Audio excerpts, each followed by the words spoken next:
Selamat tinggal 2024 dan selamat datang 2025. Semoga di tahun yang baru ini kita semua senantiasa diberikan kesehatan, keberkahan, dan limpahan hal-hal baik yang selalu menghampiri kita. Untuk mengawali tahun 2025 dengan semangat baru, saya akan mengajak teman bis semua untuk mengeksplor 3 puncak tertinggi yang ada di Provinsi Banten. Penasaran seperti apa keindahan dan tantangannya? Yuk kita mulai petualangannya. Gunung Karang, Biang!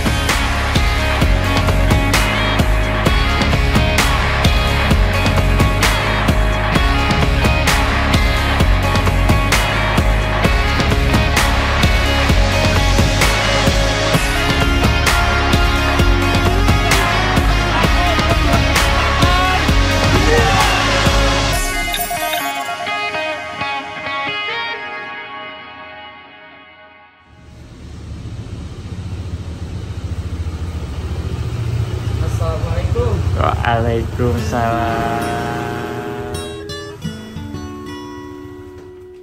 Hai teman Bi, untuk trip kali ini kita bakal berangkat ramean ya. Yaitu ada Mas Novi, Kang Adam, Kang Budi, dan tentunya saya. Meeting point kita yaitu di rumahnya Mas Novi. Kita akan memulai perjalanan dini hari supaya terhindar dari macet, terutama saat menuju Jakarta. Jadi dari Bandung kita akan transit terlebih dahulu ke Jakarta untuk ngejemput Bang Panji. Mungkin beberapa nama tadi terdengar asing di telinga kalian ya, tapi sebenarnya mereka bukan wajah baru di konten kita ini. Kalau kalian yang sudah nonton video sebelumnya yang belajar rock climbing di tebing Citatah, pasti kalian sudah tahu dengan Mas Novi, Kang Adam, dan juga Bang Panji. Meskipun Kang Budi absen di video itu, tapi sebenarnya kita sudah pernah trekking bareng di pendakian sebelumnya yang ke puncak Malabar 6. Jadi mereka-mereka ini sudah tidak perlu saya kenalkan secara detail ya. Kalau kalian kepo, boleh mampir di YouTube channelnya aja langsung.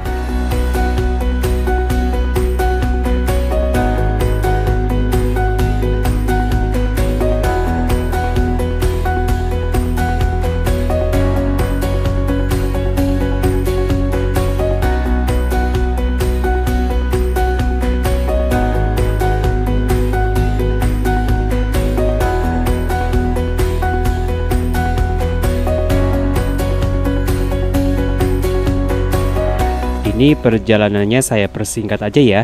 Sekarang kita udah sampai di Kota Serang. Jadi kemarin saya tuh udah janjian dengan Kang Azil, yang bisa dibilang dia itu salah satu teman Bi yang katanya mau nemenin kita untuk naik ke Gunung Karang. Sambil nunggu dia, sekarang kita mau sarapan dulu ya.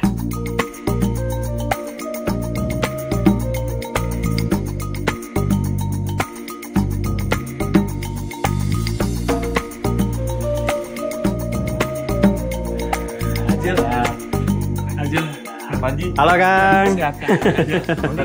Ya, mangga. Akhirnya udah beres. Mau sekalian Kang? Mangga turun. Tadi mah mau diajak sarapan di ini gitu. Di depan. Saya juga baru tahu di sini mah. Soalnya kan dulu mah lain biasa gitu. Lainan. Belum kayak gini dulu. Jadi inilah teman-teman yang namanya Kang Azil. Beliau ini super baik banget. Selama beberapa hari kita ada di Banten, kita dikasih tempat singgah di rumah dia, diajak jalan-jalan ke museum dan juga ke pantai sebelum pendakian.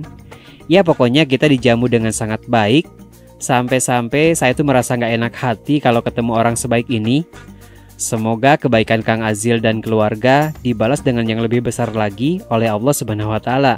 Amin. Halo, selamat pagi teman Bi. Hari ini tanggal 24 Desember 2024. Saya melaporkan dari Kota Serang, lebih tepatnya dari rumahnya Kang Azil. Sebenarnya kita udah di sini dari kemarin dan sekarang kita udah siap untuk OTW menuju base camp Gunung Karang. Teman-teman masih pada packing, jadi bentar lagi kita berangkat.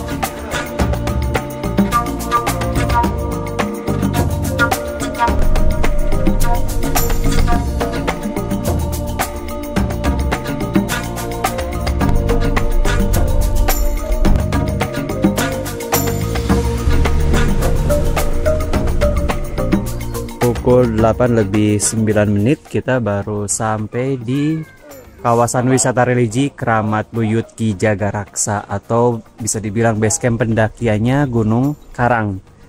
Sekarang kita mau regis dulu untuk base campnya di sini. Untuk regisnya berapa per orangnya, Kang? 10.000. 10.000 per orang. Untuk parkir? 10.000 juga sama. Untuk parkir motor atau Motor 10.000, mobil? 20.000. Mobil 20.000. Oke. Siap Mas? Kayak kenal. Baiklah. Slapping ya Mas? Terima kasih. Nah, teman-teman, kita udah kumpul semua nih. Kita ada 2 personil baru. Ini ada Kang Bagus. Say hi dulu, Kang Bagus. Ini satu lagi ada Kang Aziz. Dan tentunya ini ada Kang Azil sebagai tuan rumah yang sudah ngasih kita tempat bisa bahaya kita bohong. Dan tentunya di sini ada Mas Novi, Kang Adam, Nanti Kang Budi, luar, sama Bang Panji. Kita lagi prepare, bentar lagi mau OTW. Rendang satu. Itu buat komunikasi logistik doang berarti. buat uang sendal ya berarti. Alhamdulillah teman-teman, di pagi hari ini kita dapat berkumpul di base camp Gunung Karang. Insya Allah pagi sekarang kita mau mendaki ke Gunung Karang, ke puncak Sumur 7. Mudah-mudahan apa yang kita rencanakan, apa yang kita tujukan, apa yang kita inginkan untuk eksplor pendakian Gunung Banten ini bisa tercapai. Amin. Kita diberi keselamatan, kelancaran sampai kembali pulang ke rumah. Berdoa menurut kepercayaan masing-masing dipersilakan. Berdoa selesai. Gunung Karang, biang! Pukul 8.28 kita start pendakian. Bismillah dari base camp. Semoga perjalanan kita lancar, dikasih cuaca cerah, dan ya pokoknya di welcome.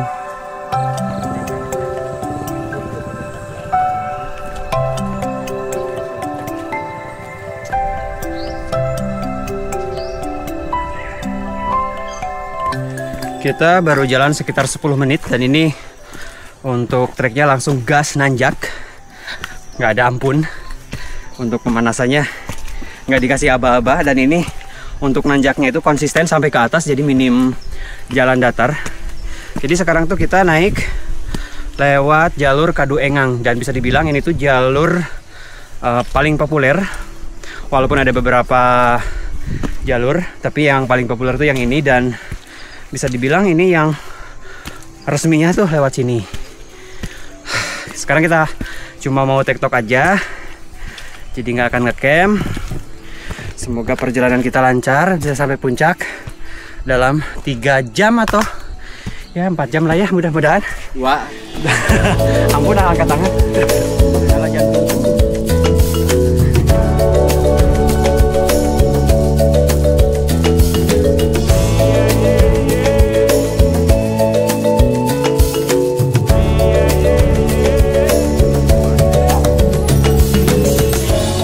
Meskipun puncak Gunung Karang hanya berada di elevasi sekitar 1700-an mdpl, kalian jangan pernah menganggap remeh ya.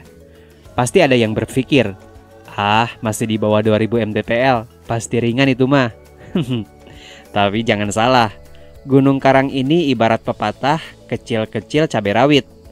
Trek pendakiannya terkenal minim bonus, alias hampir seluruh jalurnya itu berupa tanjakan yang terus-menerus. Selain itu, total elevation gain-nya juga cukup menantang, yaitu hampir mencapai 1000 meter.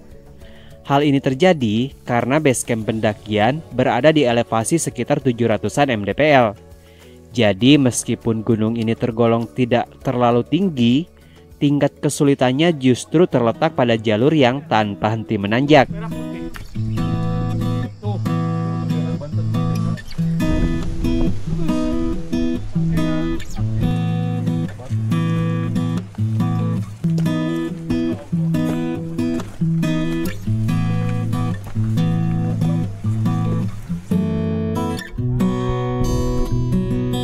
...51 menit kita sampai di pos 1 di elevasi 1153 dengan jarak 1,03 kalau di saya, soalnya tadi startnya nggak dari base camp, sorry kelupaan.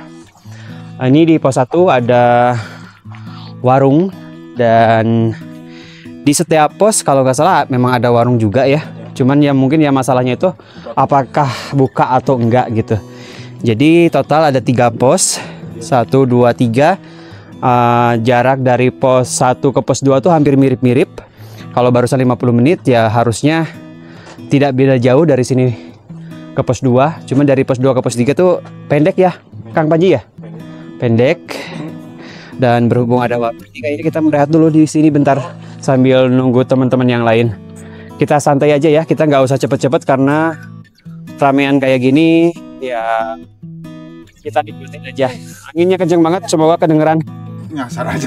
Ya tebak-tebakannya. Daun paku apa? Dan paku, Pakis. iya tahu, Apa? tahu. Terus yang pohon apa? Ubung itu bambu. Bambu iwung. Iwung. Kan enak lah di sayur. Ya kan? Dimakan kurang. Nah, eta yang jadi hasil kenal. Salah, 2 menit. 1. Lalu? 2. Aja nanti. Cepet, beneran kurang bercepet. 3. Di sayur. Udah ya? Obat kuat. Salah, keluarnya pagar. Kita udah mulai jalan lagi, barusan istirahat hampir 25 menit. Ya, ini anginnya kenceng banget.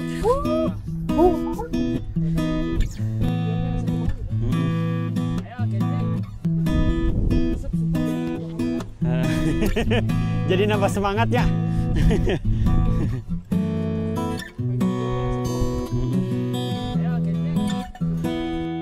Nah, teman-teman, kalau kalian merhatiin, sedari tadi jalan yang kita lalui itu kiri dan kanannya merupakan ladang atau perkebunan. Mayoritas tanaman yang ditanam di sini didominasi oleh pohon cengkeh, pohon alpukat, pisang, dan beragam tanaman lainnya. Hal ini cukup positif ya, karena tanaman seperti itu tidak hanya memiliki nilai ekonomi, tetapi juga memiliki akar yang kuat, sehingga mampu menjaga kestabilan tanah dan mengurangi resiko kerusakan lingkungan seperti erosi. Namun semakin ke atas, saya perhatikan tanamannya mulai berganti dengan tanaman sayuran seperti wortel, kubis, cabai, dan jenis sayuran lainnya.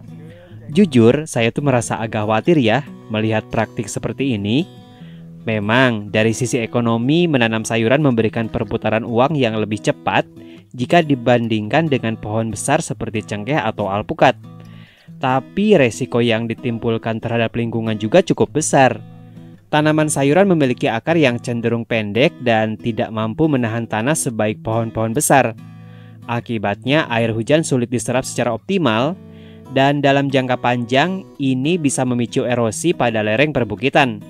Dampaknya mungkin tidak langsung terasa dalam waktu dekat ya, tapi jika dibiarkan, kerusakan lingkungan yang diakibatkan bisa menjadi masalah serius dalam beberapa tahun yang akan datang. Makanya mungkin saya ingin menghimbau buat masyarakat setempat, LMDH maupun pihak perhutani untuk tidak hanya fokus pada keuntungan jangka pendek. Coba untuk melihat jauh ke depan, mempertimbangkan dampak lingkungan dan keberlanjutan ekosistem. Memadukan tanaman bernilai ekonomi dengan tanaman yang mampu menjaga kelestarian lingkungan akan menjadi solusi yang bijak. Dengan begitu, kita tidak hanya menjaga penghidupan saat ini, tapi juga untuk masa depan generasi mendatang. Bisa dibilang sekarang tuh kita belum masuk vegetasi ya, karena dari tadi yang kita lewatin kiri dan kanan itu masih berupa ladang. Komoditi utamanya sih kayaknya cengkeh ya, tapi ada beberapa sebagian ada pohon alpukat, terus ada sayuran-sayuran juga. Cuma ya itu kebanyakannya itu sih pohon cengkeh. Karena memang mungkin ketinggian di sini tuh belum terlalu tinggi, masih sekitar 1000-an meter elevasi. Jadi memang habitat yang cocok untuk pohon cengkeh, karena setahu saya pohon cengkeh itu dia sukanya udara yang cenderung masih hangat, jadi nggak yang terlalu dingin. Begitu guys. Jalan lagi yuk. Kok cepet ya? Lumayan lah, tadi hampir 1 jam.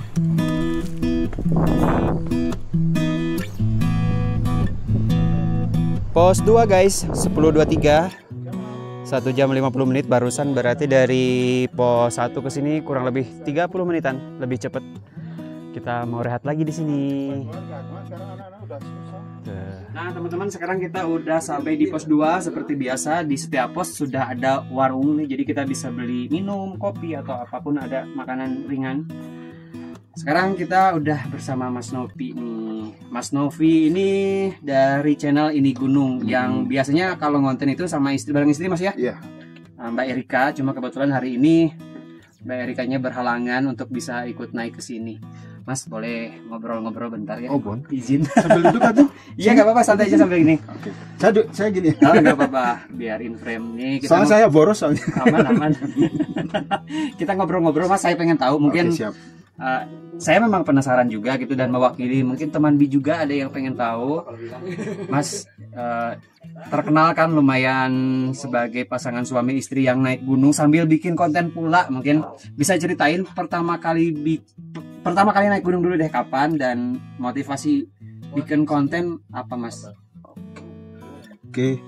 Sebelumnya terima kasih banyak Boding, salah satu suhu dan inspirasi saya, terutama buat perkontenan ya. Karena awalnya memang nggak ada niat untuk konten, tapi lihat apa yang saya terima dari Boding banyak. Jadi apa yang kita terima kita bagikan lagi dengan versi kita sebagai pasutri. Jadi itu sebenarnya awal dari kenapa saya konten. Yeah. Untuk pertama kali, oh ya teman Bi, saya juga teman Bi, garis keras juga. Ini satu kehormatan bisa bareng, bisa ngawal. Sebenarnya nggak ngawal, mah Kang Boding yang ngawal saya. Saya lembut pisan terus. Jadi ya kalau untuk alasan utama itu memang kesehatan ya. Umur, dia dari umur. Ya. Kita udah di 40 plus. Terus kenapa gunung juga ya, sebelum gunung itu sebenarnya saya juga udah mapai banyak, terutama kayak nge-gym juga udah pernah, terus jalan, lari, jogging, renang semuanya udah, naik sepeda juga udah, dan semuanya ya pasti kan ada titik jenuh. Iya betul. Mungkin kalau olahraga yang selama ini saya gelutin mungkin sebatas di fisik juga, cuman sebatas fisik banyakannya. Ketika ketemu sama gunung, nah itu ternyata nggak cuman fisik, tapi mental, kejiwaannya itu. Jadi soul kita tuh kayak diisi, jiwa kita kayak diisi gitu. Nah itu yang kadang yang bikin lagi kan sebenarnya itu. Betul. Kalau kita naik gunung pasti kapok, teman-teman pasti nggak akan naik lagi. Itu karena yang ngomong fisik. Sedangkan kalau fisik udah turun paling seminggu lah ya. Paling pegel-pegel 3 hari. Udah hilang, pengen berangkat lagi. Nanti tiba-tiba pengen naik. Nah itu yang manggil itu panggilan jiwa itu. Jadi yang harus diisi itu jiwa. Pertama kali benar-benar di ini ya ada di channel kita pertama di Papandayan, karena memang saya ngikutin banyak stepnya untuk gunung pemula, jangan langsung tiba-tiba. Ya tahu kan kalau kita naik tangga nggak bisa langsung. Betul. Harus step by step dan itu memang benar. Iya ya, saya banyak mendapatkan, ibaratnya saya banyak diberi ilmu apa-apa, tapi setidaknya saya banyak belajar dari Boding dan saya pengen bagikan juga dengan versi retro pasutri, karena banyak beda lah untuk setelan Boding misalnya sama saya itu beda jauh setelannya, dan saya nggak bisa maksain ngikutin, makanya harus ada harus ada batasan. Di konten saya tuh banyak lihat jam. Ini jujur nggak ada endorse karena ini juga dulu beli juga nggak sengaja karena pas pandemi butuh saturasi. Jadi ini fokusnya di heart rate untuk ngecek itu buat semacam kayak alarm pribadi, monitor. Jadi kalau saya jalan, power mah ada. Kalau power ada, tapi heart rate harus dijaga, jangan sampai over. Kalau over ya itulah itu bahaya. Itu tuh coba kita sampai speechless ya. Kita datang sebagai perantauan di Banten nih. Tiba-tiba muncullah Sultan Banten. Tahu ya ampun, sampai kita nggak tahu mesti gimana cara untuk balas budi. Tapi tadi kita bareng Kang Budi, mungkin kasih aja Kang Budi. Nah gitulah teman Bi, pokoknya luar biasa begitu. Jadi kalau boleh saya rangkum mungkin motivasi bikin konten itu untuk untuk berbagi pengalaman. Betul. Yang bikin konten banyak ya. Banyak cuman banget, kan ya ini versinya mungkin yang udah usia kepala 4 ke atas ya. Jadi karena yang naik gunung juga fisiknya kan tidak bisa dipukul rata, beda-beda. Jadi mungkin yang versi saya ngikutin boleh, yang versinya ini gunung boleh gitu. Jadi kalau misalkan buat teman Bi yang mau mampir di channelnya Ini gunung. ini gunung. Oke, terima kasih Mas Novi. Makasih banyak teman Bi. Kita jalan lagi yuk. Siap yuk. Kade no ketinggalan enggak?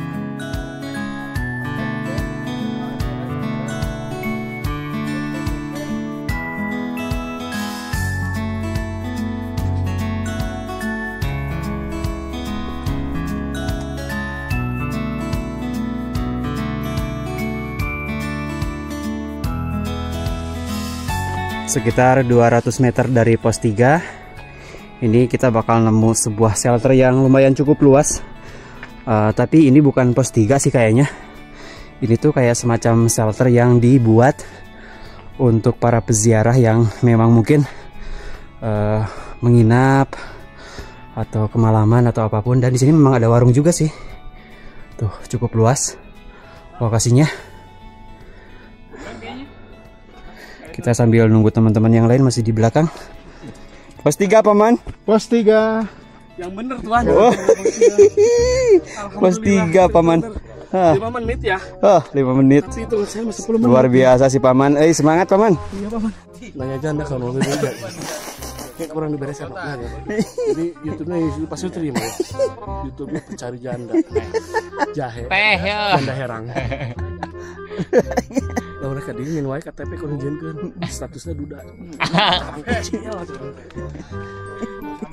Si Paman mulai.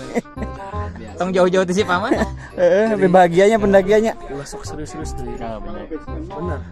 Geus turun pasti stres deui.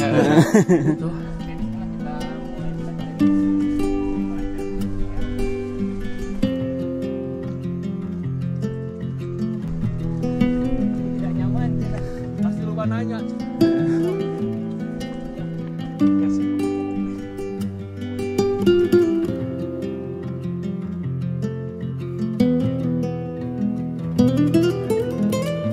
Saya ralat ya teman-teman. Jadi pos yang barusan itu ternyata beneran pos 3.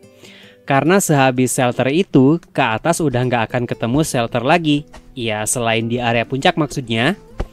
Dan pos 3 barusan itu bisa dibilang perbatasan antara kawasan ladang dengan vegetasi hutan.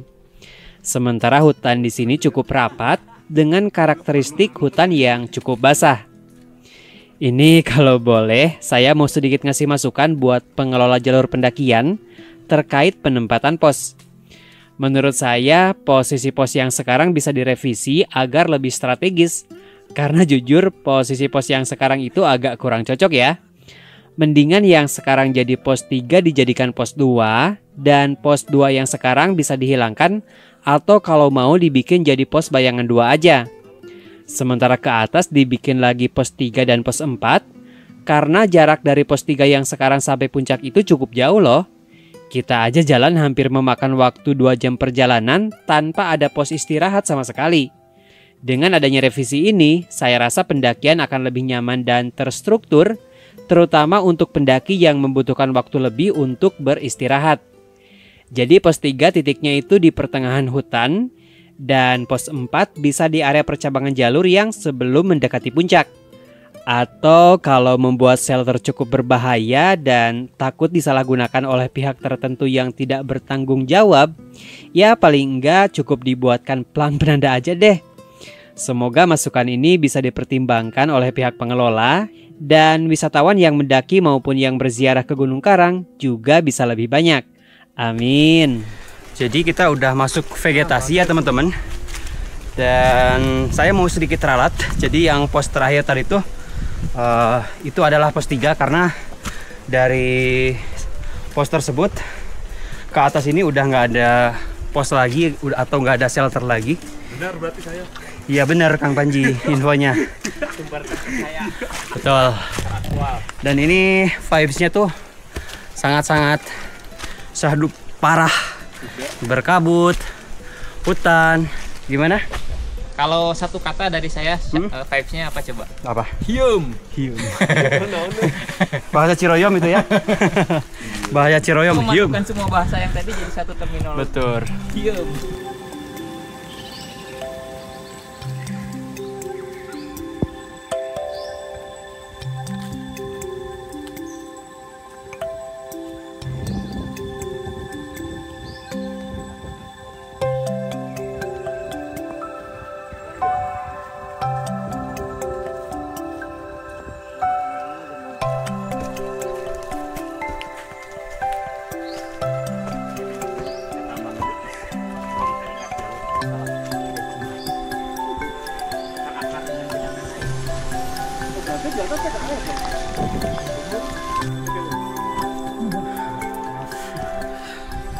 Teman-teman, mungkin di antara kalian belum banyak yang tahu ya tentang si Gunung Karang ini, karena memang tingkat kepopulerannya itu nggak yang kayak seperti Gunung Gede, Merbabu, Cikuray atau apapun lah gunung-gunung yang memang sudah populer. Jadi kebanyakannya yang naik ke sini tuh adalah para pelaku wisata spiritual, kayak yang mau ziarah, karena si Gunung Karang ini sering dikaitkan dengan kisah para wali yang mana ya itu jadinya yang naik ke sini banyak yang melakukan ziarah untuk mencari keberkahan. Kalau kita sekarang ya mencari kitab suci. Kita pendakian seperti biasa ya, syukur-syukur kalau mendapat suatu keberkahan. Amin. Oke.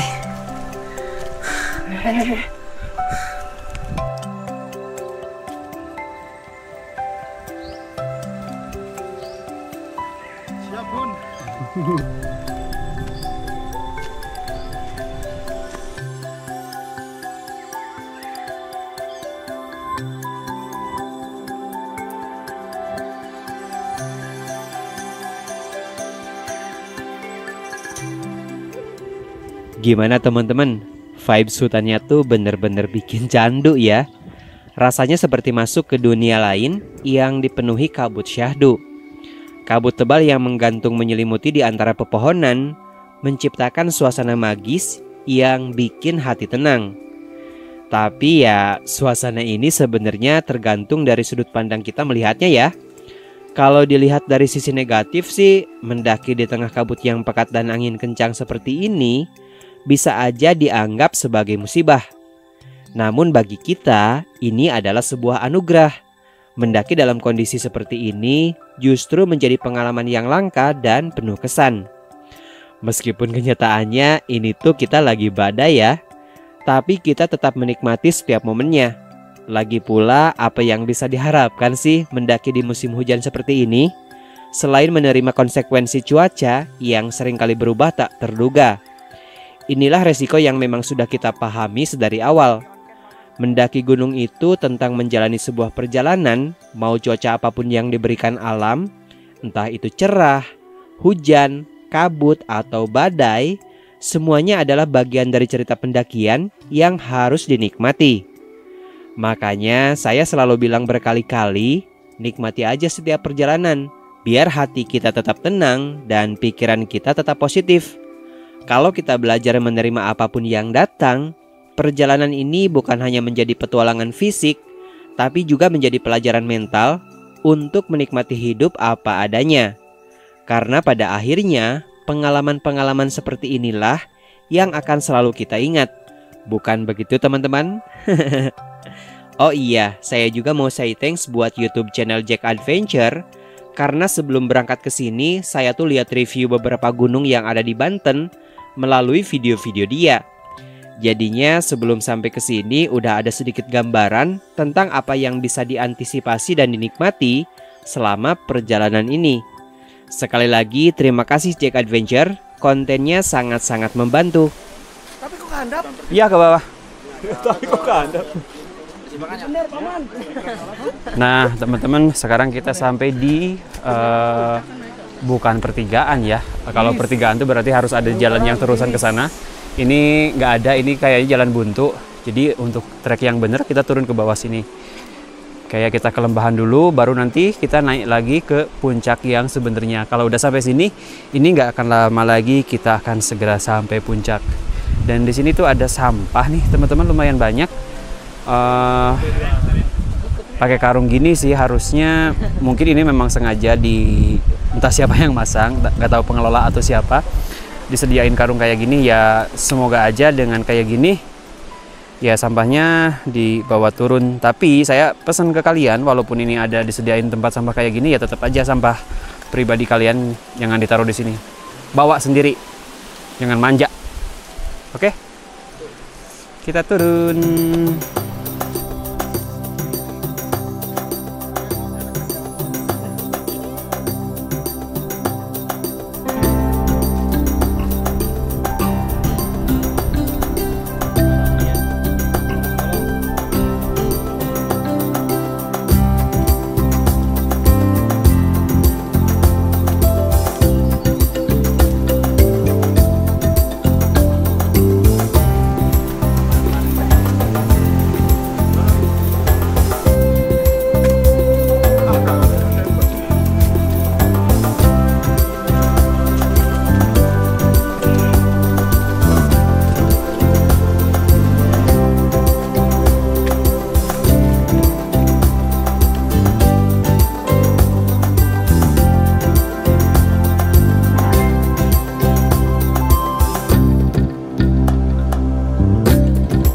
Alhamdulillah teman-teman, akhirnya kita sampai juga di puncak Gunung Karang 1778 mdpl yang punya nama lain Puncak Sumur 7. Sekarang kita sampai sini pukul 13 lebih 12 menit. Durasi pendakian kita 4 jam 39 menit dengan jarak hampir tepat di 4 km. Lumayan. Nah, di sini tuh ada satu buah sumur yang mungkin biasa digunakan oleh para peziarah yang ya beraktivitas di sini. Sumurnya di sebelah sini, nggak tahu apakah ada airnya atau tidak. Harusnya ada karena sekarang musim hujan. Kita cek dulu. Ini airnya, oh iya ada airnya guys. Nih lumayan. Salah satu keajaiban di puncak gunung kayak gini ada air. Ini bisa dimanfaatkan, bisa digunakan ya untuk memasak mungkin, untuk minum. Bagus lah. Kita tos dulu sama teman-teman. Tos dulu Bang Panji. Terima kasih sudah bersama-sama kita ke tertinggi dari tos dulu dong. Terima kasih. Selamat. Selamat Paman. Terima kasih. Selamat. Terima kasih. Alhamdulillah. Gunung Karang 1778 mdpl.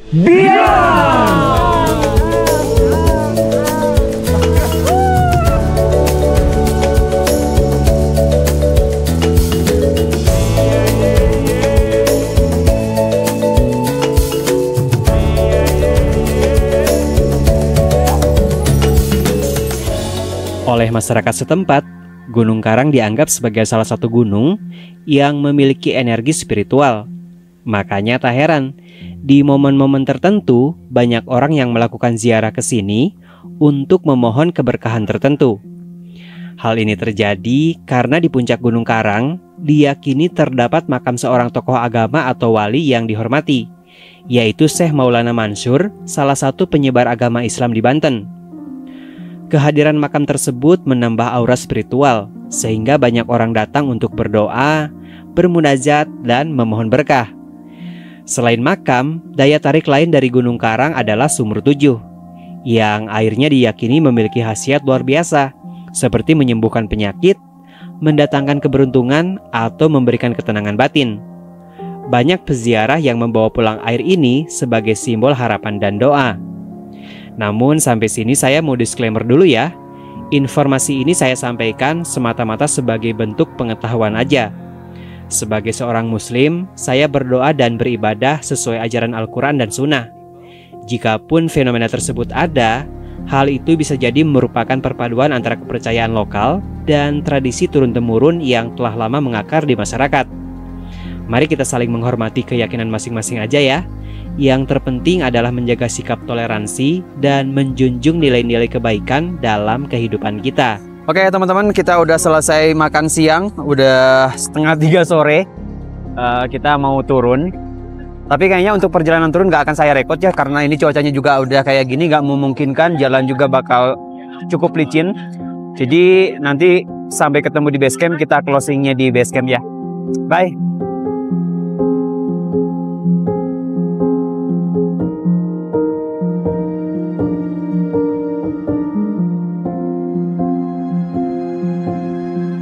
Alhamdulillah teman Bi, kita sampai base camp pukul 16.57 atau anggap aja jam 5 sore.